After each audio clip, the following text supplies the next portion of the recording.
इस वीडियो के अंदर मैंने तुम्हें जितने क्वेश्चन बताए ना, सारे के सारे क्वेश्चन तुम्हारे पेपर के अंदर आने वाले हैं। अगर तुमने 5 क्वेश्चन कर लिए ना, ये मान के चलो तुम्हारा रियल नंबर वाला चैप्टर खत्म। तुम्हें इस चैप्टर को पूरा नहीं करना, बस तुम्हें इस चैप्टर के जो 5 क्वेश्चन है ना, ये करने हैं। बहुत सारे बच्चे ना इस एक्सरसाइज में टाइम वेस्ट करते हैं, इस एक्सरसाइज में से क्वेश्चन आएगा ही नहीं। So hello everyone, this is Gaurav भैया। गाइस, आज की इस वीडियो के अंदर मैं आपका जो पीरियोडिक टेस्ट वाला जो पेपर है ना, ये मैं आपका पूरी तरीके से लीक करने वाला हूं। मैं तुम्हें एग्जैक्टली वो क्वेश्चन बताऊंगा जो तुम्हारे पेपर के अंदर आने वाले हैं। तो जल्दी से जाके अपनी मैथ की जो एनसीईआरटी बुक उसको उठा के लेके आओ, ताकि मैं आपको जितने क्वेश्चन बताऊंगा ना, सारे के सारे क्वेश्चन आपको अपनी किताब के अंदर निशान लगाने हैं। ये सेम वीडियो मैंने पिछले साल वाले बच्चों के लिए बनाई थी, और मैं आपको क्या बताऊं, इतना प्यारा रिस्पॉन्स आया था ना। मतलब बच्चों के इतने कमेंट आए थे, इतने व्यूज आए थे, मतलब बच्चे ना लिटरली इमोशनल मैसेज भेज रहे थे मेरे को कि भैया आपकी वजह से हमारा जो पीरियोडिक टेस्ट है ना, वो अच्छा गया है। आपने जो जो क्वेश्चन बताए थे एग्जैक्टली सेम क्वेश्चन हमारे पेपर के अंदर आए हैं, और ये सेम वीडियो मैं इस साल वाले बच्चों के लिए बना रहा हूं। तो प्लीज इस वीडियो को पूरा एंड तक देखना। जितने क्वेश्चन मैं आपको बताऊंगा ना, सारे के सारे क्वेश्चन आप अपनी एनसीईआरटी बुक के अंदर मार्क कर लेना, ठीक है। आज की इस वीडियो के अंदर मैं आपको मैथ के क्वेश्चन बताऊंगा, साइंस के, एसएसटी के, हिंदी के और इंग्लिश के जो क्वेश्चन है ना, ये मैं आपको अगली वीडियो में बताऊंगा। तो आपको कुछ नहीं करना, चैनल को सब्सक्राइब करना है, ताकि जब मैं आपको अगली वीडियो में बाकी सब्जेक्ट के क्वेश्चन बताऊं ना, तो आपको पता चल जाए, ठीक है। और अगर आप में से कोई बच्चा ऐसा है जो मेरे को नहीं जानता, तो मैं आपको ना अपने बारे में एक छोटी सी चीज बता देता हूं। मैं खुद क्लास 10th सीबीएसई का टॉपर रह चुका हूं। क्लास 10th में मेरे 100 आउट ऑफ 100 परसेंटेज मैंने स्कोर करे हुए हैं। क्लास 12th के अंदर थोड़े से कम परसेंटेज आए थे। क्लास 12th में मेरे 98.6 परसेंटेज मैंने स्कोर करे हैं। तो मैं खुद क्लास 10th का टॉपर रह चुका हूं। मेरे को 8 साल से ज्यादा पढ़ाने का एक्सपीरियंस है। तो मैं आपको जो जो क्वेश्चन बताऊंगा ना, एग्जैक्टली सेम क्वेश्चन मैं आपको अपने एक्सपीरियंस के बेसिस पे बता रहा हूं। सेम क्वेश्चन आपके पेपर के अंदर आने वाले हैं। चलो वीडियो को स्टार्ट करते हैं। अब देखो, तुम्हारे सिलेबस के अंदर कुछ चैप्टर ऐसे हैं जो इजी है, कुछ चैप्टर ऐसे जो हार्ड है। तो मैंने इन सारे चैप्टर को ना 2 कैटेगरी में डिवाइड करा है। तो पहला चैप्टर आपका रियल नंबर वाला चैप्टर। इस चैप्टर के अंदर बस आपकी 2 एक्सरसाइज है, तो काफी इजी चैप्टर है।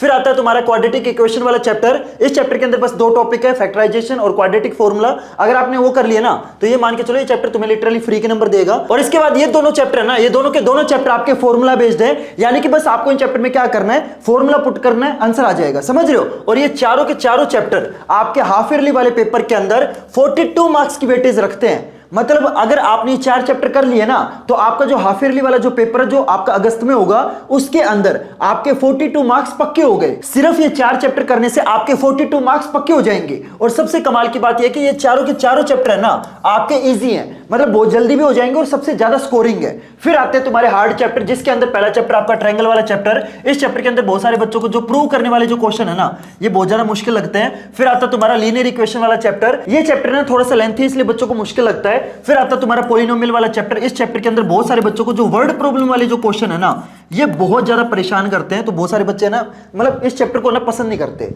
फिर आता है तुम्हारा ऑब्वियस सी बात है ट्रिग्नोमेट्री वाला चैप्टर।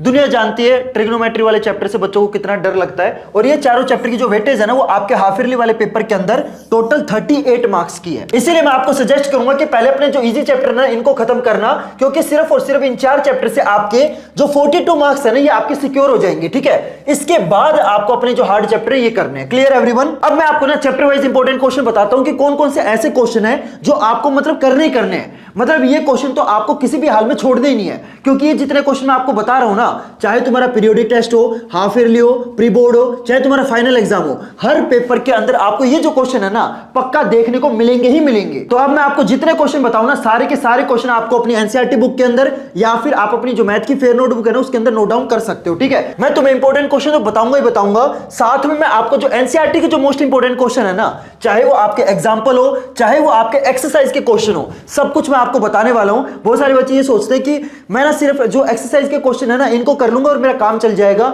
ये बहुत सारे बच्चों की बेवकूफी है। तुम्हारे पेपर के अंदर इतने क्वेश्चन एक्सरसाइज में से नहीं आते जितने क्वेश्चन आपके एग्जाम्पल में से पूछे जाते हैं। तो मैं आपको एक्सरसाइज के क्वेश्चन तो बताऊंगा ही बताऊंगा, साथ में मैं आपको जो मोस्ट इंपॉर्टेंट एग्जांपल है ना, वो भी मैं आपको बताऊंगा, ठीक है। चलो वीडियो स्टार्ट करते हैं। रियल नंबर वाले चैप्टर के अंदर बस आपको ये 5 क्वेश्चन करने हैं, इसके अलावा तुम्हें और कुछ करना ही नहीं है। मतलब अगर तुमने 5 क्वेश्चन कर लिए ना, ऐसा हो ही नहीं सकता कि तुम्हारे पेपर के अंदर इन 5 क्वेश्चन के अलावा कोई क्वेश्चन आ जाए।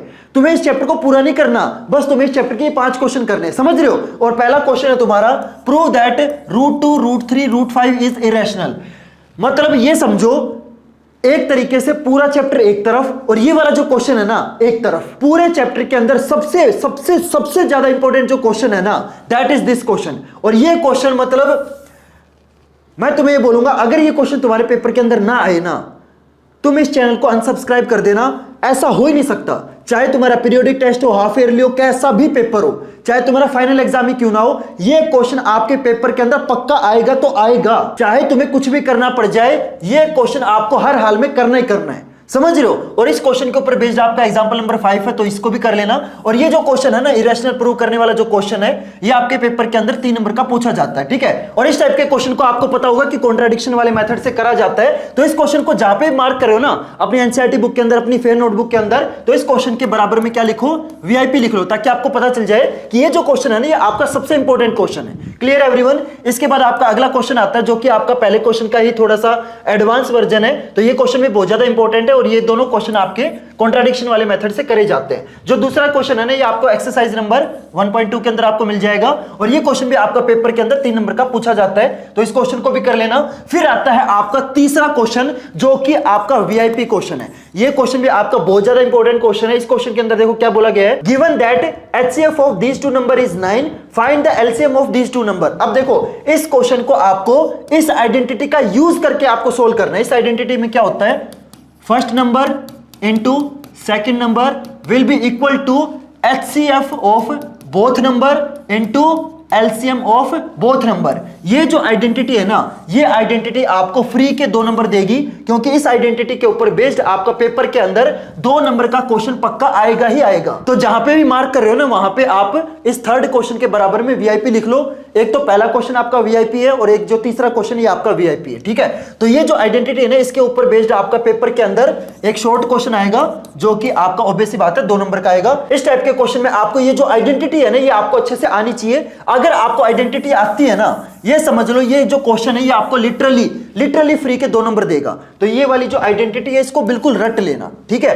फिर आता है आपका अगला question, find the HCF and LCM of 672 120 using the prime factorisation method. ये जो आपका प्राइम फैक्टराइजेशन वाला जो क्वेश्चन है ना, ये बहुत इंपॉर्टेंट है, और ये पेपर के अंदर इस मेथड के ऊपर बेस्ड आपका पेपर के अंदर एक 3 नंबर का क्वेश्चन पक्का आएगा। तो इस मेथड को जरूर कर लेना, ठीक है। फिर आपका जो अगला क्वेश्चन आता है, जिसको बहुत सारे बच्चे इग्नोर करते हैं, और ये ना बच्चों की बेवकूफी है। ये क्वेश्चन बहुत इंपॉर्टेंट है, जहां पे भी लिख रहे हो ना, इस क्वेश्चन के बराबर में इंपॉर्टेंट लिख लो, ताकि आपको पता रहे कि भाई ये जो क्वेश्चन है बहुत ज्यादा इंपॉर्टेंट है। क्वेश्चन में क्या बोला गया है, check whether 6 raised to power n 4 raised to power n can and with the digit 0 for any natural number n। ये क्वेश्चन हाईली इंपॉर्टेंट है। इस क्वेश्चन को जहां पे भी निशान लगा रहे हो ना, ये क्वेश्चन आपका पेपर के अंदर 3 नंबर का पूछा जाता है। तो इस क्वेश्चन को जरूर कर लेना। अब मैं आपको एनसीईआरटी के अंदर आपको बताता हूं कि एनसीईआरटी के अंदर आपको कौन कौन से एग्जाम्पल करने हैं, और साथ में एक्सरसाइज में से कौन कौन से क्वेश्चन आपको करने हैं, वो मैं आपको बता देता हूं। तो एग्जाम्पल में एग्जाम्पल नंबर 3 और एग्जाम्पल नंबर 4, ये दोनों एग्जाम्पल आपके इंपॉर्टेंट है। लेकिन जो एग्जाम्पल मैंने ग्रीन कलर से लिखे हैं ना, ये आपके मोस्ट इंपॉर्टेंट है। देखो सबसे पहले आप कौन से क्वेश्चन करोगे, जो मैंने ग्रीन कलर से मार्क करे ना, ये क्वेश्चन आपको पहले करने हैं। और जब आपके ग्रीन कलर वाले क्वेश्चन हो जाए ना, उसके बाद आप व्हाइट कलर वाले क्वेश्चन करोगे, ठीक है। जो ग्रीन कलर में है वो आपके मोस्ट इंपॉर्टेंट है, और जो व्हाइट कलर में है ना, वो आपके इंपॉर्टेंट है। और मैं एक और चीज बता दूं, बहुत सारे बच्चे ये सोचते हैं कि मैं ना सिर्फ एक्सरसाइज के क्वेश्चन कर लेता हूं, एग्जाम्पल वाले क्वेश्चन में छोड़ देता हूं, एग्जाम्पल वाले क्वेश्चन तो इंपॉर्टेंट ही नहीं है। ये बच्चों की ना बहुत बड़ी बेवकूफी है। तुम्हारे पेपर के अंदर इतने क्वेश्चन है ना, एक्सरसाइज में से नहीं आएंगे जितने क्वेश्चन आपके एग्जाम्पल में से आएंगे। तो तुम्हें एग्जाम्पल करने बहुत ज्यादा जरूरी है, समझ रहे हो। तो एग्जाम्पल में कौन कौन से क्वेश्चन करोगे, पहले आप क्वेश्चन नंबर 5 और क्वेश्चन नंबर 10 करोगे, क्योंकि ये आपके मैंने ग्रीन कलर से मार्क करें, ठीक है। फिर उसके बाद आप क्वेश्चन नंबर 3 और 4 करोगे। फिर एक्सरसाइज नंबर 1.1 के अंदर क्वेश्चन नंबर 2 आपका मोस्ट इंपॉर्टेंट है, और क्वेश्चन नंबर 4 5 6 7 ये आपके इंपॉर्टेंट है, ठीक है। फिर एक्सरसाइज नंबर 1.2 के अंदर ये दोनों के दोनों क्वेश्चन आपके इंपॉर्टेंट है। यस, दोनों के दोनों क्वेश्चन आपके हाईली इंपॉर्टेंट है, और आपके पेपर के अंदर पक्का आएंगे। तो एक्सरसाइज नंबर 1.2 को जरूर करना है। Clear everyone. चलो अगले चैप्टर पे चलते हैं। अगला चैप्टर आपका पॉलिनोमियल वाला चैप्टर। इस चैप्टर में आपका पहला क्वेश्चन है, जो कि आपका पेपर के अंदर पक्का आएगा, that is find the zeros of the quadratic polynomial this and verify the relation between zeros and coefficient. आपको ऑलरेडी पता होगा दैट अल्फा प्लस बीटा किसके इक्वल होता है, -b/a and alpha into beta किसके इक्वल होता है, सी बाई ए। ये जो आपका रिलेशन है ना, इसके ऊपर बेस्ड आपका पेपर के अंदर एक 3 नंबर का क्वेश्चन पक्का आएगा। तो ये जो रिलेशन वाले जो क्वेश्चन होते हैं ना, जिसमें आपको रूट्स एंड कोफिशिएंट के बीच में जो रिलेशन होता है वो आपको वेरीफाई करना होता है, ये क्वेश्चन आप जरूर कर लेना, ये आपका बहुत इंपॉर्टेंट है, ठीक है। और इसी सेम क्वेश्चन के ऊपर बेस्ड आपका एग्जांपल नंबर 2 भी आपका मिल जाएगा, तो इन दोनों क्वेश्चन को जरूर कर लेना। फिर आपका दूसरा क्वेश्चन आता है, find a quadratic polynomial the sum and product of whose zeros are this respect. भाई साहब, मतलब हाईली इंपॉर्टेंट क्वेश्चन, ये क्वेश्चन आपका पेपर के अंदर 3 नंबर का पक्का आएगा, मतलब लिख के ले लो, ये क्वेश्चन आपका बहुत इंपॉर्टेंट क्वेश्चन और ये एग्जांपल नंबर 4 में भी आपको मिल जाएगा। इस क्वेश्चन के अंदर बेसिकली आपको जीरोस का सम और प्रोडक्ट दे रखा है और अब आपको इसमें क्या करना है, क्वाड्रेटिक पॉलिनोमियल बताना है। मतलब बहुत ही ज्यादा इंपॉर्टेंट क्वेश्चन है, इसको जरूर कर लेना। और इसी सेम क्वेश्चन के ऊपर बेस्ड आपको एक एग्जांपल नंबर 4 मिल जाएगा, तो उसको भी कर लेना, ठीक है। और इसके बाद तुम्हारा अगला क्वेश्चन आता है, दैट इज ग्राफ वाला क्वेश्चन, जो कि आपका पेपर के अंदर 2 नंबर का पक्का आएगा, जिसके अंदर आपको क्या करना है, इस क्वेश्चन में आपको ग्राफ को देख के ना आपको क्या बताने हैं, नंबर ऑफ जीरोस बताने हैं। ये जो ग्राफ वाले क्वेश्चन होते हैं ना, ये लिटरली आपको फ्री के नंबर देंगे, क्योंकि आपको सिर्फ ग्राफ को देखने से आंसर पता चल जाएगा। आपको क्या चेक करना है, सिंपल ये देखना है कि ये जो लाइन है ना, ये आपके एक्स एक्सिस को कितनी बार टच कर रही है। जितनी बार टच कर रही है उतने आपके जीरो हो जाएंगे। जैसे ये लाइन आपकी 3 जगह टच कर रही है, 1 2 3, है ना, तो इसके जीरोस कितने हैं, 3 जीरोस है। यहाँ पे एक जगह टच कर रही है तो इसके 1 0 है। ये लाइन इस एक्स एक्सिस को टच ही नहीं कर रही, यानी कि यहाँ पे 0 जीरोस है। ग्राफ वाले क्वेश्चन आपको लिटरली फ्री के 2 नंबर देंगे, ना तो तुम्हें कोई कैलकुलेशन करनी, ना तुम्हें कोई फॉर्मूला लगाना, समझ रहे हो। अब मैं आपको ना चैप्टर वाइज एग्जांपल और एक्सरसाइज में से क्वेश्चन बता देता हूं। तो इस चैप्टर के अंदर जो आपका एग्जांपल नंबर 1 है ना, ये बहुत इंपॉर्टेंट है, इसको जरूर कर लेना। एग्जांपल नंबर 2 3 और 4 ये आपके इंपॉर्टेंट है, ठीक है, लेकिन जो एग्जांपल नंबर 1 है ना, ये आपका मोस्ट इंपॉर्टेंट है। इसके बाद जो मैक्सिमम क्वेश्चन इस चैप्टर में से पूछे जाते हैं ना, वो आपके एक्सरसाइज नंबर 2.2 में से पूछे जाते हैं। और एक्सरसाइज नंबर 2.2 के अंदर फर्स्ट क्वेश्चन बहुत इंपॉर्टेंट है और सेकंड क्वेश्चन के सारे जो पार्ट है ना, जरूर कर लेना, पेपर के अंदर जरूर आएंगे। तो ये जो क्वेश्चन है ना, जो मैं आपको बता रहा हूं, प्लीज हाथ जोड़ के बोल रहा हूं, इन क्वेश्चन को मत छोड़ना। ये सेम क्वेश्चन आपके पेपर के अंदर छपने वाले हैं। ये सेम क्वेश्चन मैंने पिछले साल वाले बच्चों को बताए थे और बच्चों ने ना मतलब इतने कमेंट करे मेरे को, इतने मतलब मेल भेजे बच्चों ने, और बच्चे लिटरली रो रहे थे, मतलब रोने वाली इमोजी भेजी उन्होंने। और वो बोल रहे थे कि भैया आपने जो क्वेश्चन बताया ना, एग्जैक्टली सेम क्वेश्चन हमारे पेपर के अंदर पूछे गए। तो मैं आपको एग्जैक्टली वो सेम क्वेश्चन बता रहा हूं। तो प्लीज यार वीडियो को लाइक कर देना। इस टाइप की वीडियो बनाने में लिटरली मेरी बहुत ज्यादा मेहनत लगती है और बहुत ज्यादा रिसर्च लगती है, तो यार इतना तो बनता, प्लीज वीडियो को लाइक कर देना। ये वीडियो मैं लिटरली सुबह के 5 बजे रिकॉर्ड कर रहा हूं, तो यार इतना तो बनता, प्लीज वीडियो को लाइक कर देना। और हाँ, चैनल को सब्सक्राइब जरूर करना, क्योंकि आज के इस वीडियो के अंदर मैं आपको मैथ का पेपर बता रहा हूं, लेकिन अगली वीडियो के अंदर मैं आपको साइंस का और एसएसटी का पेपर बताऊंगा। तो प्लीज चैनल को सब्सक्राइब जरूर करना, ताकि जब मैं आपको बाकी सब्जेक्ट के क्वेश्चन बताऊं ना, तो आपको पता चल जाए, ठीक है। तो चलो अगले चैप्टर पे चलते हैं। अगला चैप्टर आपका लीनियर इक्वेशन वाला चैप्टर। बहुत सारे बच्चों को ये जो चैप्टर है ना, बहुत ज्यादा परेशान करता है। बहुत सारे बच्चे ना मतलब इस चैप्टर से डरते हैं। तो इस चैप्टर के अंदर से कौन कौन से क्वेश्चन आपके पेपर के अंदर पूछे जाएंगे, चलो बताता हूं। तो सबसे पहला क्वेश्चन है आपका, find whether the following pair of linear equation is consistent and inconsistent. ये जो आपका जो मैंने यहाँ पे टेबल लगा रखा है ना, इस टेबल के ऊपर बेस्ड आपका पेपर के अंदर ऐसा हो ही नहीं सकता कि आपका एक 3 नंबर का क्वेश्चन ना आए। ये जो टेबल है ना, हाईली इंपॉर्टेंट है। इस टेबल को तो मतलब ना बिल्कुल घोट के पी जाना। इस टेबल के ऊपर बेस्ड आपका पेपर के अंदर एक 3 नंबर का क्वेश्चन पक्का आएगा। और वो क्वेश्चन कौन सा होगा, ये क्वेश्चन होगा जिसके अंदर है ना आपको 2 लीनियर इक्वेशन दे रखी होंगी और आपको चेक करके बताना होगा कि ये दोनों इक्वेशन है ना आपकी कंसिस्टेंट है या फिर इनकंसिस्टेंट है, ठीक है। और साथ में आपसे ये भी पूछा जा सकता है कि इन दोनों इक्वेशन के जो सॉल्यूशन है ना, वो आपका एक सॉल्यूशन है या इनफाइनाइट सॉल्यूशन है या फिर एक भी सॉल्यूशन नहीं है। किसी भी टाइप से आपका क्वेश्चन पूछा जा सकता है, लेकिन वो जो क्वेश्चन होगा ना, वो आपका इस टेबल के ऊपर बेस्ड होगा। तो इस टेबल को तो पूरी तरीके से याद करके जाना, क्योंकि इस टेबल के ऊपर बेस्ड आपका पेपर के अंदर एक 3 नंबर का क्वेश्चन पक्का आएगा, ठीक है। फिर इसके बाद अगला क्वेश्चन आता है, graphically find whether the following pair of linear equation has no solution, unique solution और इनफाइनाइट मेनी सॉल्यूशंस। ये जो ग्राफ वाला क्वेश्चन है ना, ये भी आपका बहुत ज्यादा इंपॉर्टेंट है और ये भी आपका पेपर के अंदर 3 नंबर का पूछा जाता है, तो इसको जरूर कर लेना, ठीक है। फिर अगला क्वेश्चन है आपका, solve this equation and hence find the value of m for which y is equal to mx plus 3। Highly important question, highly important question. जहां पे भी आप नोट डाउन कर रहे हो ना, इस क्वेश्चन के बराबर में मोस्ट इंपॉर्टेंट लिख लो।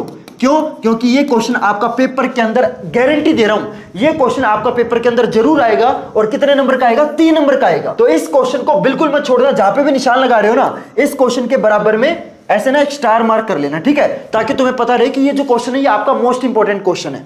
इसके बाद जो अगला क्वेश्चन आता है, solve the following pair of linear equation, जिसके अंदर पार्ट नंबर 5 और पार्ट नंबर 6 ये दोनों के दोनों जो पार्ट है ये आपके सबसे इंपॉर्टेंट है। देखो इसके अंदर है ना आपको बहुत सारे पार्ट मिलेंगे, लेकिन आपके जो सबसे ज्यादा इंपॉर्टेंट पार्ट है ना, that is part number 5 and part number 6। ये सेम पार्ट है ना पिछले साल वाले बच्चों के पेपर में पूछे गए थे, तो मैं आपको सजेस्ट करूंगा कि ये दोनों के दोनों पार्ट है ना अच्छे से कर लेना, ठीक है। इसके बाद इस चैप्टर के अंदर से ना आपका एक वर्ड प्रॉब्लम वाला क्वेश्चन पक्का आएगा, और जो कि आपका टोटल 5 नंबर का पूछा जाएगा। और वो कौन सा क्वेश्चन होगा? वो होगा आपका ये वाला क्वेश्चन, जिसके अंदर देखो क्या बोला गया है, the coach of a cricket team buys 5 bats and 9 balls for 3800 rupees. After she buys 8 bats and 3 balls for 1750, find the cost of each bat and ball. बहुत इंपॉर्टेंट क्वेश्चन है, जहां पे भी निशान लगा रहे हो ना इस क्वेश्चन के बराबर में मोस्ट इंपॉर्टेंट जरूर लिख लेना। ये क्वेश्चन आपका पेपर के अंदर मैं आपको गारंटी दे रहा हूं, इस चैप्टर के अंदर से आपका एक वर्ड प्रॉब्लम वाला क्वेश्चन पेपर के अंदर पक्का आएगा। और वो कौन सा क्वेश्चन होगा? वो आपका ये वाला क्वेश्चन होगा। तो इस क्वेश्चन को बिल्कुल मत छोड़ना, ठीक है। अब मैं आपको ना एग्जांपल बता देता हूं। तो इस चैप्टर के अंदर से आपका जो एग्जांपल नंबर 2 ये आपका इंपॉर्टेंट है, लेकिन जो एग्जांपल नंबर 3, 5, 6 और 10 है ना, ये चारों के चारों एग्जांपल आपके मोस्ट इंपॉर्टेंट है, तो इनको जरूर कर लेना। एक्सरसाइज नंबर 3.1 के अंदर क्वेश्चन नंबर 3, 4 आपका इंपॉर्टेंट है, लेकिन जो क्वेश्चन नंबर 5 है ना ये आपका मोस्ट इंपॉर्टेंट है, ठीक है। फिर एक्सरसाइज नंबर 3.2 के अंदर जो फर्स्ट क्वेश्चन है ना, इसके सारे के सारे पार्ट आपको करने हैं, और क्वेश्चन नंबर 2 भी कर लेना, और क्वेश्चन नंबर 3 के भी आपको सारे के सारे पार्ट करने हैं, ठीक है। फिर एक्सरसाइज नंबर 3.3 के अंदर फर्स्ट क्वेश्चन का थर्ड पार्ट बहुत इंपॉर्टेंट है, फिफ्थ पार्ट, फर्स्ट क्वेश्चन के अंदर बस आपको 2 पार्ट करने हैं, थर्ड एंड फिफ्थ, ठीक है। और सेकंड क्वेश्चन के अंदर आपको सारे के सारे पार्ट करने हैं। Clear everyone? इसके बाद तुम्हारा अगला चैप्टर आता है क्वाड्रेटिक इक्वेशन वाला चैप्टर, और ये चैप्टर ना पर्सनली मेरे को बहुत ज्यादा इजी लगता है। मतलब कुछ बच्चों को मुश्किल लगता है, कुछ बच्चों को इजी लगता है, पर मेरे को पर्सनली इजी लगता है, क्योंकि ये जो चैप्टर है ना ये आपका पूरा का पूरा आपका फॉर्मूला बेस्ड है। अगर तुम इस चैप्टर के अंदर क्वाड्रेटिक फॉर्मूला समझ लोगे ना, ये समझ लो इस चैप्टर के तुम सारे के सारे क्वेश्चन कर दोगे। तो इस चैप्टर के अंदर कौन कौन से क्वेश्चन इंपॉर्टेंट है ध्यान से सुनना। क्वेश्चन नंबर 1 के अंदर देखो क्या बोला गया है, find the roots of the quadratic equation by factorisation method. ये जो फैक्टराइजेशन मेथड है ना, इसके ऊपर बेस्ड आपका पेपर के अंदर एक 3 नंबर का क्वेश्चन पक्का आएगा। तो ये जो फैक्टराइजेशन वाला जो मेथड है ना, इसको जरूर कर लेना। और फैक्टराइजेशन के ऊपर आपका जो क्वेश्चन आएगा ना, वो आपका एग्जैक्टली ऐसा होगा जिसके अंदर आपको एक क्वांटिटी आपकी रूट के अंदर होगी, ठीक है। तो ये जो रूट वाले जो फैक्टराइजेशन वाले जो क्वेश्चन है ना, इनको मतलब जरूर कर लेना, बहुत इंपॉर्टेंट है। इसके बाद जैसे कि मैंने आपको बताया एक क्वाड्रेटिक फॉर्मूला के ऊपर बेस्ड क्वेश्चन, मतलब ऐसा हो ही नहीं सकता कि इस चैप्टर के अंदर से आपका एक क्वाड्रेटिक फॉर्मूला वाला क्वेश्चन ना आए, तो इसको जरूर कर लेना। क्वाड्रेटिक फॉर्मूला के ऊपर बेस्ड आपका एक तो 2 नंबर का भी आ जाता है, कई बार आपका 3 नंबर का भी आ जाता है, तो क्वाड्रेटिक फॉर्मूला को जरूर कर लेना।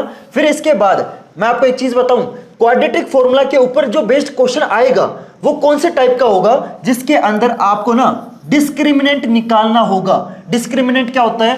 b² - 4ac, right. ये चीज आपने पढ़ी होगी इस चैप्टर के अंदर। जो आपका डिस्क्रिमिनेंट है ना, इसके ऊपर बेस्ड आपका एक क्वाड्रेटिक फॉर्मूला वाला क्वेश्चन आएगा। मतलब इस चैप्टर के अंदर जो क्वाड्रेटिक फॉर्मूला वाला क्वेश्चन आएगा ना, वो सिंपल तरीके से नहीं आएगा, वो भी आपका डिस्क्रिमिनेंट वाला क्वेश्चन होगा। और डिस्क्रिमिनेंट कैसे निकालोगे? सिंपल आपको क्या निकालना है, b² - 4ac। Clear everyone? तो डिस्क्रिमिनेंट वाला क्वेश्चन जरूर कर लेना। और इस चैप्टर के अंदर आपका एक मतलब ऐसा हो ही नहीं सकता कि इस चैप्टर में से आपका एक वर्ड प्रॉब्लम वाला क्वेश्चन ना आए। वर्ड प्रॉब्लम वाला क्वेश्चन बहुत मतलब गारंटी दे रहा हूं इस चैप्टर के अंदर से, और आपका लीनियर इक्वेशन वाले चैप्टर के अंदर से आपका एक एक वर्ड प्रॉब्लम वाला क्वेश्चन पक्का आएगा। और दोनों क्वेश्चन आपके कितने नंबर के होंगे? 5-5 नंबर के होंगे, ठीक है। और इस चैप्टर में से वर्ड प्रॉब्लम वाला क्वेश्चन कौन सा आएगा? वो होगा आपका ये ट्रेन वाला क्वेश्चन, जिसके अंदर देखो क्या बोला गया है, a train travels a distance of 480 kilometre at a uniform speed. The speed had been 8 km less than it would have taken hours more to cover the same distance. We need to find the speed of, मतलब guarantee दे रहा हूं यार, ये question ऐसा हो ही नहीं सकता कि आपके पेपर के अंदर ना आए। जहां पे भी निशान लगा रहे हो ना, इस क्वेश्चन के बराबर में मोस्ट इंपॉर्टेंट क्वेश्चन लिख लो। मतलब ये क्वेश्चन आपका पेपर के अंदर पक्का छपेगा ही छपेगा। ये सेम क्वेश्चन पिछले साल वाले बच्चों के पेपर में भी आया था। तो आई विल सजेस्ट कि आप इस क्वेश्चन को मतलब बिल्कुल मत छोड़ना। जिस बच्चे ने ये क्वेश्चन छोड़ दिया ना, ये मान लो उस बच्चे के 5 नंबर कट गए। ये क्वेश्चन तुम्हें हर हाल में करना ही करना है, समझ रहे हो। इसके बाद अगला क्वेश्चन आता है find the nature of roots. Nature of roots निकालने वाला जो क्वेश्चन है आपका पेपर के अंदर 2 नंबर का पक्का आएगा। कई बार इस टाइप का जो क्वेश्चन है ना आपका पेपर के अंदर एक एमसीक्यू की फॉर्म में भी आ सकता है, तो इस क्वेश्चन को जरूर कर लेना। ये जो इस टाइप के क्वेश्चन होते हैं ना, नेचर ऑफ रूट्स निकालो या रूट्स निकालो, ये क्वेश्चन आपको लिटरली फ्री के नंबर देते हैं, ठीक है। तो इस क्वेश्चन को जरूर कर लेना। अब अगले क्वेश्चन पे चलते हैं। अगला क्वेश्चन आपका फाइंड द वैल्यूज ऑफ के। भाई साहब ये के की वैल्यू निकालने वाला क्वेश्चन हाईली इंपॉर्टेंट। जहां पे भी निशान लगा रहे हो ना, मोस्ट इंपोर्टेंट लिख लेना।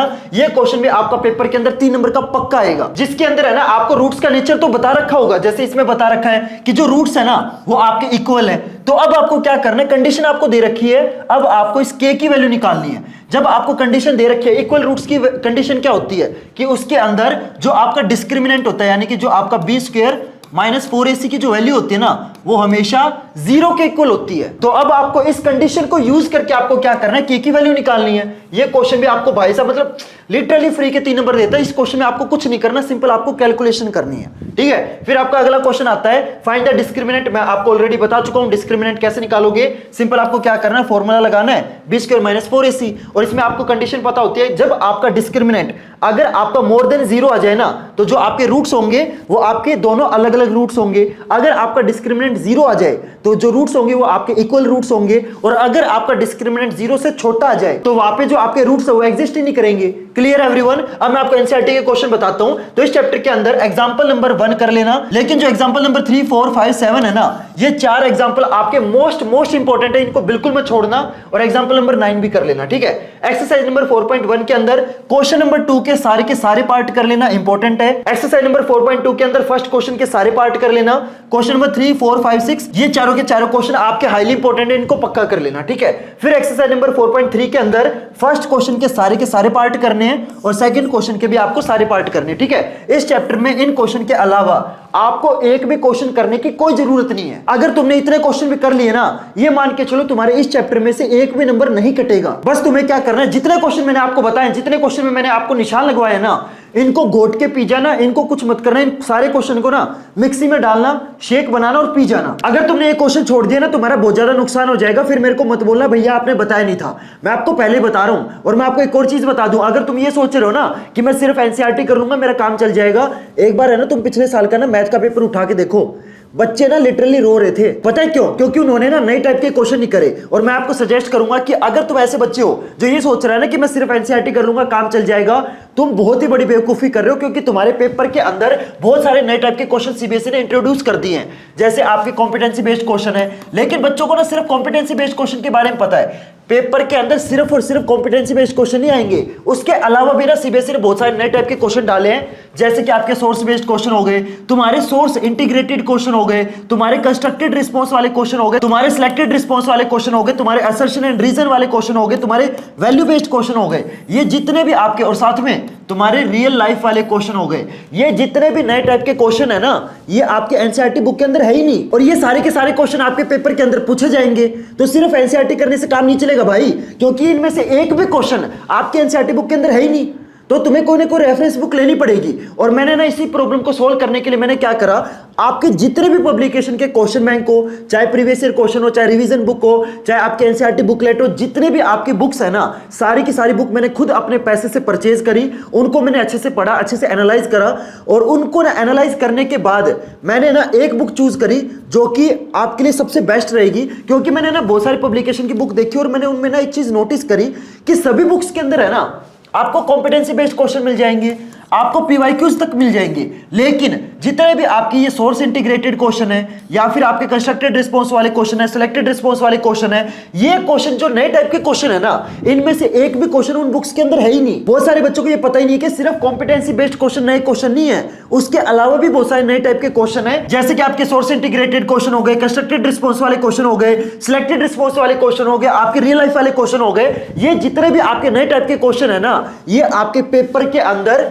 मिनिमम 50% से ज्यादा आने वाले हैं। कॉम्पिटेंसी बेस्ड क्वेश्चन आपके पेपर के अंदर 50% आएंगे, और ये जो बाकी के बचे हुए क्वेश्चन है ना, ये भी आपके 50% वेटेज के हैं। तो सिर्फ एनसीईआरटी और कॉम्पिटेंसी बेस्ड क्वेश्चन से काम नहीं चलेगा, उसके अलावा भी तुम्हें नए टाइप के क्वेश्चन करने पड़ेंगे। और मार्केट के अंदर है ना अकेली एक ही बुक है जिसके अंदर आपको ये सारे के सारे क्वेश्चन मिल जाएंगे, and that is Oswal question bank. मैंने ना बहुत सारी पब्लिकेशन को अच्छे से पढ़ा है, अच्छे से एनालाइज करा है, उसके बाद है ना मैं आपको ये बुक रेकमेंड कर रहा हूं। इस बुक के अंदर है ना आपको जितने भी जो नए टाइप के क्वेश्चन है ये तो आपको मिलेंगे। साथ में इस बुक के अंदर है ना आपको माइंड मैप मिल जाएंगे, आपको एनसीईआरटी के इंपॉर्टेंट क्वेश्चन मिल जाएंगे, आपको पिछले 10 साल के प्रीवियस ईयर क्वेश्चन मिल जाएंगे, रियल लाइफ वाले क्वेश्चन, कंस्ट्रक्टेड रिस्पांस वाले क्वेश्चन, सिलेक्टेड रिस्पांस वाले क्वेश्चन, कॉम्पिटेंसी बेस्ड क्वेश्चन, सब कुछ आपको इन बुक्स में दे रखा है। और आपको ना खुद से नोट्स वगैरह बनाने की भी जरूरत नहीं है, क्योंकि इस बुक के अंदर है ना आपको चैप्टर वाइज नोट्स मिल जाएंगे, सब कुछ आपको इस बुक में मिलेगा। और ये जो बुक है ना, देखो आपकी मर्जी है, आप इस बुक को जहां से परचेज करना चाहो वहां से आप परचेज कर सकते हो, आपकी मर्जी है।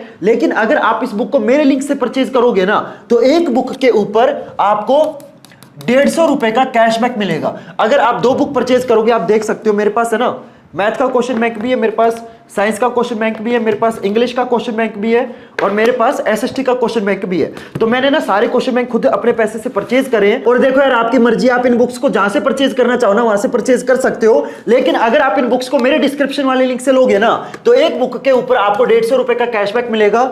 अगर आप 2 बुक परचेज करते हो तो आपके 300 रुपए का आपको फायदा हो जाएगा। अगर आप 3 बुक परचेज करते हो तो आपको 450 रुपए का फायदा होगा। और अगर आप इन चारों की चारों बुक्स को परचेज करोगे ना, तो आपके 600 रुपए बच जाएंगे।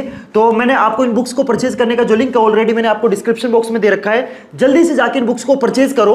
और ये जितने भी आपके नए टाइप के क्वेश्चन है ना, प्लीज इनकी प्रैक्टिस करो, क्योंकि मैं देखता हूं यार बहुत सारे बच्चे ना अभी भी वो वाली बेवकूफी कर रहे हैं जो पिछले साल वाले बच्चों ने करी थी। ये सोचते हैं कि मैं ना सिर्फ एनसीईआरटी कर लूंगा काम चल जाएगा। मेरे को एक चीज बताओ यार, ये जितने भी आपके कॉम्पिटेंसी बेस्ड क्वेश्चन है, सोर्स इंटीग्रेटेड क्वेश्चन है, ये आपके एनसीईआरटी बुक के अंदर है ही नहीं। तो प्रैक्टिस कहां से करोगे? मार्केट के अंदर अकेली एक ही बुक है जिसके अंदर ये नए टाइप के क्वेश्चन आपको मिलेंगे, वो मैंने आपको बता दी है। और इन बुक्स को परचेज करने का लिंक मैंने ऑलरेडी आपको डिस्क्रिप्शन बॉक्स में दे रखा है। क्लियर? चलो अगले चैप्टर पे चलते हैं। अगला चैप्टर है आपका अरिथमेटिक प्रोग्रेशन वाला चैप्टर। ये चैप्टर आपका पूरा का पूरा फॉर्मूला बेस्ड है। मतलब इस चैप्टर में आपको कुछ नहीं करना, बस आपको फॉर्मूले याद करने हैं। कोई भी क्वेश्चन हो, फॉर्मूला उसके अंदर अप्लाई करो, कैलकुलेशन करो, आंसर आ जाएगा। ये चैप्टर आपको लिटरली फ्री के नंबर देगा, समझ रहे हो? इसके अंदर जो सबसे इंपॉर्टेंट फॉर्मूला है ना, that is sum of a n terms. ऐसा हो ही नहीं सकता कि इस फॉर्मूले के ऊपर बेस्ड आपका पेपर के अंदर क्वेश्चन ना आए। ये फॉर्मूला जरूर कर लेना। इस फॉर्मूले के ऊपर बेस्ड आपका पेपर के अंदर एक 3 नंबर का क्वेश्चन पक्का आएगा, ये मैं आपको गारंटी दे रहा हूं। ठीक है, फिर आता है आपका दूसरा क्वेश्चन, दैट इज जिसके अंदर आपको nth टर्म निकालनी है।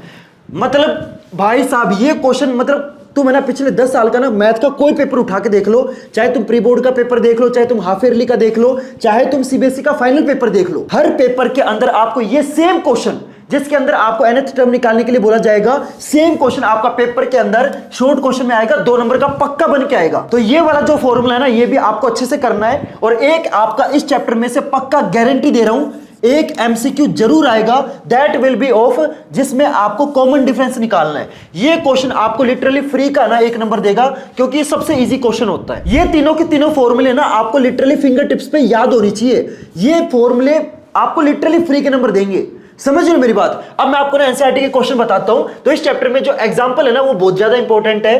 तो एग्जांपल नंबर आप देख सकते हो, लेकिन जो एग्जांपल नंबर 16 है ना, ये आपका सबसे ज्यादा इंपॉर्टेंट है। ठीक है, एक्सरसाइज नंबर 5.1 के अंदर फर्स्ट क्वेश्चन के ये पहले 4 पार्ट आपको करने हैं। एक्सरसाइज नंबर 5.2 के अंदर ये वाले क्वेश्चन कर लेना, 5.3 के अंदर ये वाले क्वेश्चन कर लेना। लेकिन जो 5.4 है ना, ये प्लीज आप मत करना। बहुत सारे बच्चे ना एक्सरसाइज नंबर 5.4 के अंदर अपना बहुत ज्यादा टाइम वेस्ट करते हैं। इस एक्सरसाइज में से आपका पेपर के अंदर एक भी क्वेश्चन नहीं आएगा, तो प्लीज इस एक्सरसाइज में अपना टाइम वेस्ट मत करना। मैंने आपको जितने क्वेश्चन बताए ना, बस इतने कर लो, ये मोर देन इनफ है।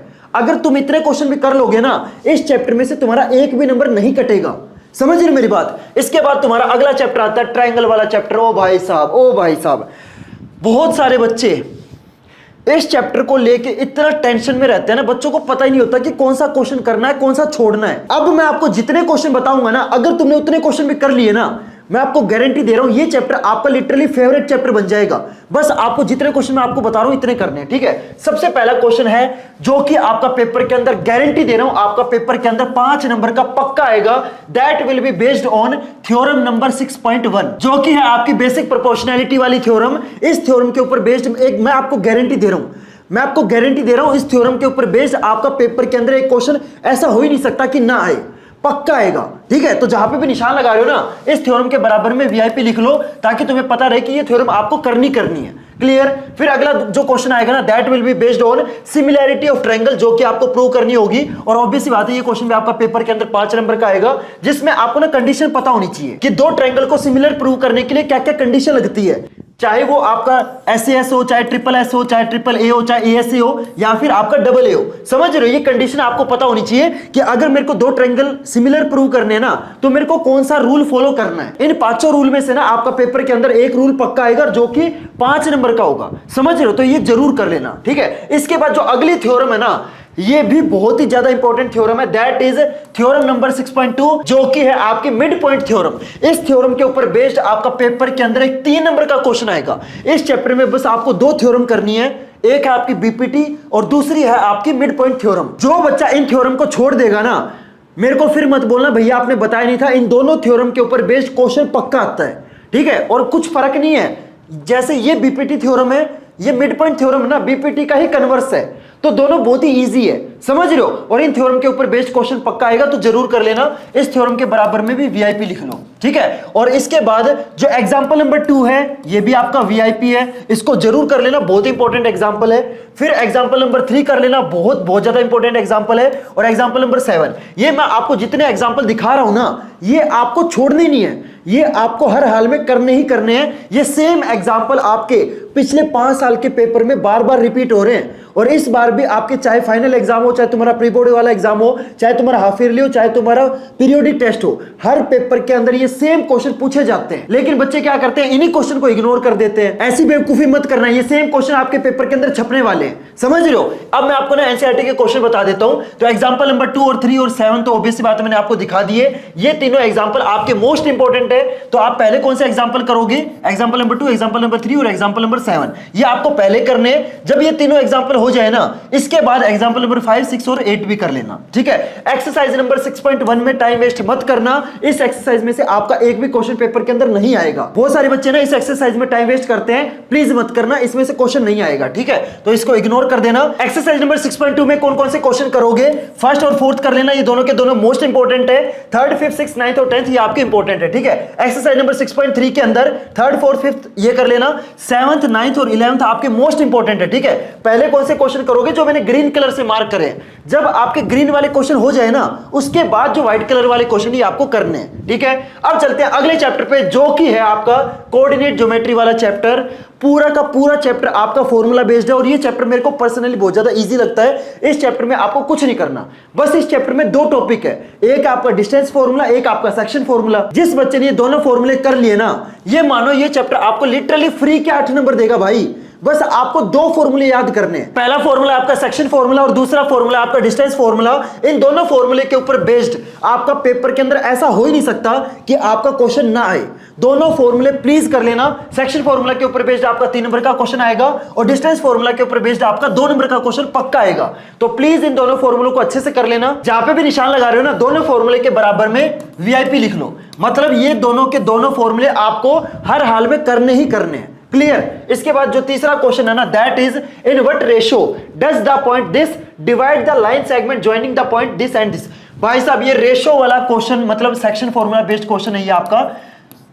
ऐसा मतलब तुम है ना, पिछले 5 साल का, 6 साल का, 7 साल का कोई भी पेपर उठा के देख लो मैथ का, आपको ना ये जो रेशो वाला क्वेश्चन है पक्का मिलेगा। और हर बार ये जो क्वेश्चन है ना आपका 3 नंबर का पूछा जाता है। तो प्लीज इस क्वेश्चन को जरूर कर लेना। और फिर अगला क्वेश्चन है, that is find the distance between these points. Obvious बात मैंने आपको बताया, ये आपका डिस्टेंस फॉर्मूला बेस्ड क्वेश्चन है, और ये आपका पेपर के अंदर 2 नंबर का क्वेश्चन आएगा। इस पूरे चैप्टर में से ना आपके पेपर के अंदर बस 2 क्वेश्चन पूछे जाएंगे। एक होगा आपका डिस्टेंस फॉर्मूला वाला क्वेश्चन जो कि 2 नंबर का आएगा, और एक होगा आपका सेक्शन फॉर्मूला वाला क्वेश्चन जो कि आपका 3 नंबर का होगा। तो प्लीज इन दोनों क्वेश्चन को अच्छे से कर लेना, ठीक है। ये चैप्टर आपको, मैं सच बता रहा हूं, लिटरली ये चैप्टर आपको फ्री के 8 नंबर देगा। और इस चैप्टर में से एक और चीज मैं आपको बता दूं, इस चैप्टर में से आपका एक एमसीक्यू बेस्ड क्वेश्चन जरूर आएगा, जो कि होगा ऑब्वियस बात है आपका डिस्टेंस फॉर्मूला वाला क्वेश्चन। तो ये जो एमसीक्यू आएगा ना, ये भी बहुत इजी होगा। तो ये चैप्टर ना आपको लिटरली फ्री के नंबर देगा, तो प्लीज अच्छे से कर लेना, ठीक है। अब मैं आपको एनसीईआरटी वाले क्वेश्चन बता देता हूं। तो इस चैप्टर के अंदर एग्जांपल में एग्जांपल नंबर 7 और 9 आपके मोस्ट इंपॉर्टेंट है। जब आपका 7 और 9 हो जाए ना, उसके बाद 8 और 10 भी कर लेना, ठीक है। एक्सरसाइज नंबर 7.1 के अंदर क्वेश्चन नंबर 5 आपका सबसे ज्यादा इंपॉर्टेंट है, और उसके बाद 7, 9, 10 भी कर लेना। और एक्सरसाइज नंबर 7.2 के अंदर क्वेश्चन नंबर 3 आपका मोस्ट इंपॉर्टेंट है, और जब क्वेश्चन नंबर 3 हो जाए ना, उसके बाद 5, 8 और 9 भी कर लेना। Clear everyone? इस चैप्टर में बस आपको इतने क्वेश्चन करने हैं। अब चलते हैं हमारे सबसे प्यारे चैप्टर पे, दैट इज ट्रिग्नोमेट्री वाला चैप्टर। भाई साहब, इस चैप्टर का नाम सुनते हैं ना बच्चे रोते हैं, लेकिन तुम्हें ना टेंशन लेने की जरूरत नहीं है। जब तक गौरव भैया यहाँ पे ना, तुम्हें टेंशन लेने की जरूरत ही नहीं है। मैं आपको जितने क्वेश्चन बताऊंगा ना, अगर तुमने सिर्फ और सिर्फ उतने क्वेश्चन भी कर लिए ना, कोई भी टीचर हो कैसा भी क्वेश्चन दे दे, तुम ना लिटरली कर लोगे। ये चैप्टर आपको बहुत ही इजी लगने लग जाएगा। ध्यान से सुनना, जो जो क्वेश्चन मैं अब आपको बताने वाला हूं, एक क्वेश्चन आपका पेपर के अंदर 3 या 2 नंबर का पक्का आएगा, और जो क्वेश्चन होगा आपका इस ट्रिग्नोमेट्री टेबल के ऊपर बेस्ड। तो चाहे कुछ भी हो जाए, इस ट्रिग्नोमेट्री टेबल को ना रट लेना, इस टेबल को ना मतलब घोट के पी जाना। इस टेबल के ऊपर बेस्ड आपका पेपर के अंदर मैं गारंटी दे रहा हूं, मतलब ऐसा हो ही नहीं सकता कि इस टेबल के ऊपर क्वेश्चन आपका पेपर के अंदर ना आए, पेपर बन ही नहीं सकता, समझ रहे हो। तो प्लीज इस टेबल को ना घोट के पी जाना, रट लेना। इस टेबल के ऊपर बेस्ड आपका पेपर के अंदर एक 3 या 2 नंबर का क्वेश्चन पक्का आएगा, ठीक है। फिर अगला क्वेश्चन है आपका ये वाला क्वेश्चन, और इस टाइप का क्वेश्चन आएगा। इस टाइप के क्वेश्चन में आपको कुछ नहीं करना, सिंपल इस टेबल का यूज करना है। आपको ना वैल्यूज को पुट करना है। cos 60 की वैल्यू पुट कर दो, उसका स्क्वायर कर दो। secant 30 की वैल्यू पुट कर दो, स्क्वायर कर दो। और ये वैल्यू आपको कहां से मिलेंगी? ये वैल्यू मिलेंगी आपको इस टेबल से। जैसे आप देख सकते हो यहाँ पे टेंजेंट 45 है, तो टेंजेंट 45 की वैल्यू आपको कैसे पता चलेगी? टेंजेंट 45 की वैल्यू 1 है, ये टेबल से पता चलेगी। अगर आपको टेबल आता होगा ना, इस क्वेश्चन में आपको कुछ नहीं करना, सिंपल आपको वैल्यू पुट करनी है, फॉर्मूला लगाना है, आंसर आ गया। फ्री के 3 नंबर हो गए, कोई दिमाग ही नहीं लगाया भाई। सिंपल क्या करा, टेबल से वैल्यू उठा के इस क्वेश्चन के अंदर पुट कर दी, कैलकुलेशन कर दी, आंसर आ गया। फ्री के 3 नंबर जेब में आ गए, ठीक है। तो प्लीज इस टेबल को याद कर लेना। फिर जो अगला क्वेश्चन मैं आपको बता रहा हूं भाई साहब, मतलब पिछले 10 साल का ना मैथ का कोई भी पेपर उठा के देख लो, उसके अंदर है ना आपको ये क्वेश्चन, इस क्वेश्चन की मुंह दिखाई ना हो ना, ऐसा हो ही नहीं सकता। मतलब इस क्वेश्चन की मुंह दिखाई ना उस पेपर के अंदर आपको मिलेगी ही मिलेगी। And that is if tangent a plus b is equal to √3 and tangent a minus b is equal to 1/√3। भाई मेरे को तो इस क्वेश्चन का ना आंसर तक याद है, मेरे को लिटरली इसका आंसर तक याद है। इसमें आपको a और b एंगल की वैल्यू निकालनी होती है। बहुत ही प्यारा इजी क्वेश्चन है, और ये क्वेश्चन लिटरली आपको फ्री के 3 नंबर देगा। तो इसको तो बहुत सारे बच्चे क्या करते पता है, रट लेते हैं। तो मैं आपको बोलूंगा रटना मत, वैसे समझ लेना इजी क्वेश्चन है, ठीक है। लेकिन जहां पे भी निशान लगा रहे हो ना, इस क्वेश्चन के बराबर में वीआईपी लिख लो, ताकि तुम्हें पता रहे कि ये क्वेश्चन आपको करना ही करना है, ठीक है। फिर अगला क्वेश्चन आता है आपका गिवन 15 cot A = 8, जिसमें आपको बाकी ट्रिग्नोमेट्री रेशियो की वैल्यू निकालनी होती है। 2 नंबर का भी आ जाता है, कई बार पेपर में 3 नंबर का भी आ जाता है, तो इसको जरूर कर लेना। Given sin x = 13/12, calculate all the other trigonometry ratios. Obvious सी बात है, अगर आपको मतलब बाकी के सारी बची हुई ट्रिग्नोमेट्री रेशियो निकालने के लिए बोला जाए ना, तो वो क्वेश्चन आपका 3 नंबर में आएगा। और अगर आपसे स्पेसिफिकली सिर्फ 2 ट्रिग्नोमेट्री रेशियो निकालने के लिए बोला जाए, तो वो आपका 2 नंबर में आएगा, ठीक है। तो इन दोनों क्वेश्चन को ना अच्छे से समझ लेना, बहुत इंपॉर्टेंट क्वेश्चन है, ठीक है। और फिर एग्जाम्पल नंबर 5 आपका एक्सट्रीमली इंपॉर्टेंट है।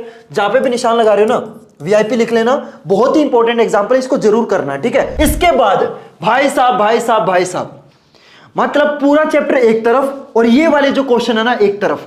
मतलब भाई तुम है ना इन क्वेश्चन के बिना पेपर इमेजिन ही नहीं कर सकते, सच बता रहा हूं। मतलब पूरे पेपर के अंदर मेरे को लगता है 2 क्वेश्चन है ना सबसे पहले सेट करे जाते हैं। एक है आपका √2 को इरेशनल प्रूव करो, और दूसरा होता है आपका ट्रिग्नोमेट्री प्रूव करने वाले क्वेश्चन, जिसके अंदर मतलब तुम है ना एक काम करो, किताब खोलो, ठीक है, वहां पे मोस्ट इंपॉर्टेंट क्वेश्चन लिख लो। इन क्वेश्चन के बराबर में most important question note down कर लो।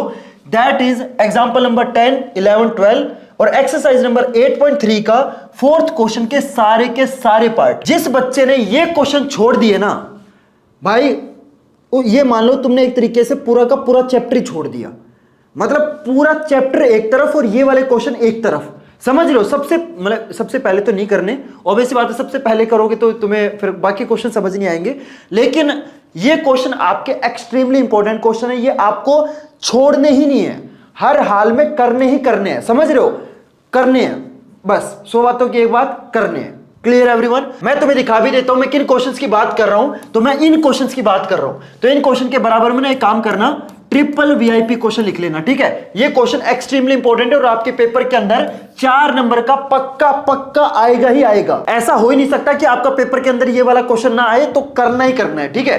अब मैं आपको एनसीईआरटी के क्वेश्चन बता देता हूं। तो एग्जांपल नंबर 5, 7 आपको करने, 8, 10, 11 और 12 ये आपके एक्सट्रीमली इंपॉर्टेंट क्वेश्चन है, ठीक है। इसके बाद एक्सरसाइज नंबर 8.1 के अंदर क्वेश्चन नंबर 10 आपका एक्सट्रीमली इंपॉर्टेंट है। देखो जब आपके ये ग्रीन वाले क्वेश्चन हो जाए ना, इसके बाद आपको ये जो व्हाइट वाले क्वेश्चन है ये आपको बाद में करने हैं, ठीक है। फिर एक्सरसाइज नंबर 8.2 के अंदर फर्स्ट क्वेश्चन के सारे पार्ट कर लेना, सेकंड क्वेश्चन के भी सारे पार्ट आपके एक्सट्रीमली इंपॉर्टेंट है, और क्वेश्चन नंबर 3 भी कर लेना, ठीक है। फिर एक्सरसाइज नंबर 8.3 के अंदर थर्ड क्वेश्चन के सारे पार्ट करने हैं, और क्वेश्चन नंबर 4 के सारे पार्ट तो ऑब्वियसली बात है मैंने आपको बता दिए, ये आपके ट्रिपल वीआईपी इंपॉर्टेंट क्वेश्चन है। क्लियर एवरीवन, समझ आ गया। और मैं आपको एक और चीज बता दूं, देखो यार बहुत सारे बच्चों को ना मैथ में फॉर्मूले याद करने में ना बहुत ज्यादा दिक्कत आती है, तो आपको ना टेंशन लेने की जरूरत नहीं है। मैंने आप सभी बच्चों के लिए क्या करा, एक ऐसी बहुत ही प्यारी सी ना एक फॉर्मूला शीट रेडी कर दी है, देख भी सकते हो, जिसके अंदर है ना आपको सारे के सारे चैप्टर के जो इंपॉर्टेंट फॉर्मूले हैं, सारे के सारी जितनी भी आपकी इंपॉर्टेंट आइडेंटिटीज हैं, जितनी भी आपकी इंपॉर्टेंट थ्योरम है, सब कुछ मैंने ना इस फॉर्मूला शीट के अंदर आपके चैप्टर वाइज अच्छे से अरेंज कर दी है। और ये फॉर्मूला शीट आप कंप्लीटली फ्री में डाउनलोड कर सकते हो। सिंपल आपको क्या करना है, डिस्क्रिप्शन बॉक्स में जाना है, ठीक है। तो इस फॉर्मूला शीट का जो लिंक है ना वो आपको डिस्क्रिप्शन बॉक्स में मिल जाएगा, वहां से आप इस फॉर्मूला शीट को डाउनलोड कर सकते हो, ठीक है। और देखो यार इस फॉर्मूला शीट को बनाने में ना लिटरली मेरी बहुत ज्यादा मेहनत लगी है, तो प्लीज यार इतना तो बनता है, प्लीज वीडियो को लाइक कर देना, चैनल को सब्सक्राइब जरूर करना, और हाँ प्लीज इस ओसवाल वाले क्वेश्चन बैंक को जरूर परचेज करना। मैं आपको फिर से बोलूंगा, आपकी मर्जी है, जहां से परचेज करना चाहो वहां से परचेज कर सकते हो, लेकिन अगर आप मेरे डिस्क्रिप्शन वाले लिंक से परचेज करोगे ना तो आपको एक बुक के ऊपर तुम्हें 150 रुपए का कैशबैक मिलेगा, ठीक है। तो इस बुक को जरूर परचेज करना। मार्केट के अंदर अकेली यही एक ऐसी बुक है जिसके अंदर सारे के सारे नए टाइप के क्वेश्चन है। बहुत सारी बुक के अंदर है ना आपको कॉम्पिटेंसी बेस्ड क्वेश्चन मिल जाएंगे, पीवाईक्यू मिल जाएंगे, लेकिन ये जो आपके सोर्स इंटीग्रेटेड क्वेश्चन है, कंस्ट्रक्टेड रिस्पॉन्स वाले क्वेश्चन है, सिलेक्टेड रिस्पॉन्स वाले क्वेश्चन है, ये जो नए टाइप के क्वेश्चन है ना ये आपको किसी भी बुक के अंदर नहीं मिलेंगे। सिर्फ मार्केट के अंदर ये अकेले एक ऐसी बुक है जिसके अंदर आपको क्वेश्चन मिलेंगे। इस बुक को परचेज करने का जो लिंक है मैंने आपको डिस्क्रिप्शन बॉक्स में दे रखा है, जल्दी से जाके इस बुक को परचेज करो और अपनी जो तैयारी है ना जल्दी से जल्दी शुरू करो। क्लियर एवरीवन, तो चलो गाइस मिलते हैं फिर अगली वीडियो में नए टॉपिक के साथ। तब तक के लिए goodbye and have a nice day.